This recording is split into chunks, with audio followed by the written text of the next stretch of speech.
Okay, guys, we're back with part two of my interview with Dave in Louisiana, a friend of mine.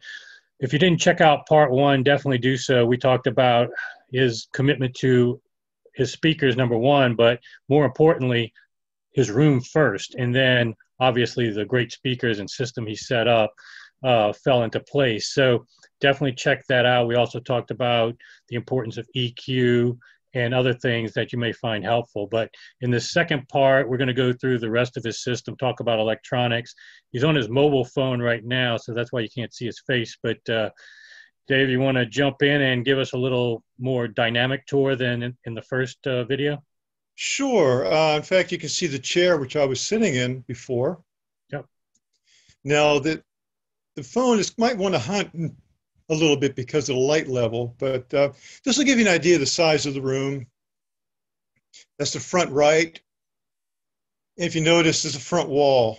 My audio room artwork, let's see, get that focused, is a lot of science fiction based type material because I look at the recreation of that virtual sound stage, that three-dimensional effect. When it happens, when you do it right, it's like magic. And that's what I think of. And anyway, here, this is the left side of the room. This is our CD storage over here. Have you ever done a count of how many you have? I have not, no. Okay. No. Now this is another corner here, which is close in. When I made my room extension, this was the back wall. Gotcha. And now it goes all the way to the back there. So I actually have 5 corners in the room. You can see the size of the bass trap. That is about 3 foot across. That's huge, yeah. It's about 14 inches to the corner from the center. A little cleaning machine there. I have over here, again, these are mainly CD box sets on top.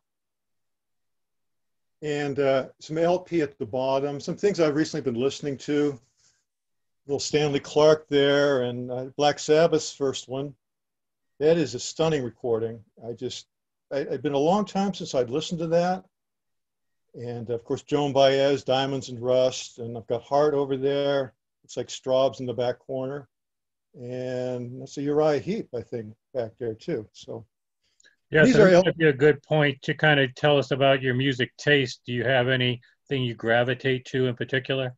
Well, you know, I think like a lot of us, we gravitate towards what it was we grew up with, or we first got influenced by listening to music. And for me, it was progressive rock music. And I still very much enjoy that today.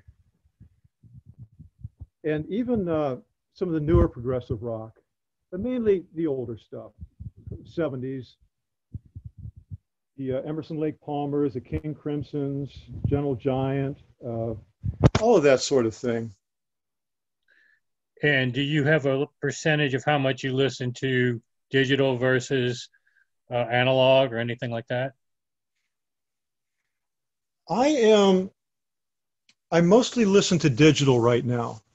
I enjoy analog, and you know, I get the magic. I really do. And my turntable is fairly basic. It's a Scoutmaster 2.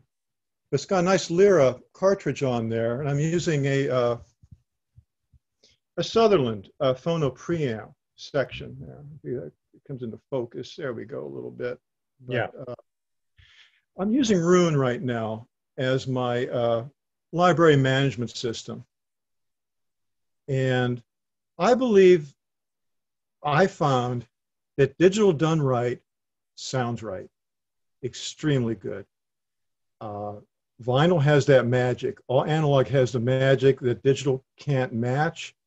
But then digital has certain things that analog sound can't match because it can be a little more incisive. You've got the harder hitting low end. You've got limited bandwidth in digital. And actually the LP medium, although when they made the LPs, they didn't use it, the actual bandwidth, the frequency extension is much greater on an LP. Yeah, a lot of people don't realize that. Yeah. Yeah. And, but I'd say my listening, I'd say it's probably 70-30 on the digital side. Right. Okay. This is a Proceed made by Mark Levinson, CD transport. Again, very basic. I really don't have any esoteric high-end stuff. I just have equipment that works really well. Right. And what we're seeing is that it's really about echoing what we talked about in the first half, the room. If you get that right, there's no need to have fancy chassis and really expensive gear other than for aesthetics. It's not really the most important priority. That's right. That's right. Now, what I do have on my digital front end, it is a little bit more involved. As you know, the big enemies of digital are noise and timing issues, digital clocks. And so what I've done is I've attacked those two problems. And what I've got, I have a little Mac Mini there, which holds my Roon core, and my hard drives are attached to that, which I like because I can manage the hard drives on the computer, and I can manually back them up and also online backup very easily. You know, the Mac Mini, it just organizes the library and it sends the music out to be played. It sends it out to the network. And a big problem are network switches. So what I have here in the back, I have a regular Netgear switch, but it's been modified to accept external digital clock input. And my digital equipment here is the SOTM Trio.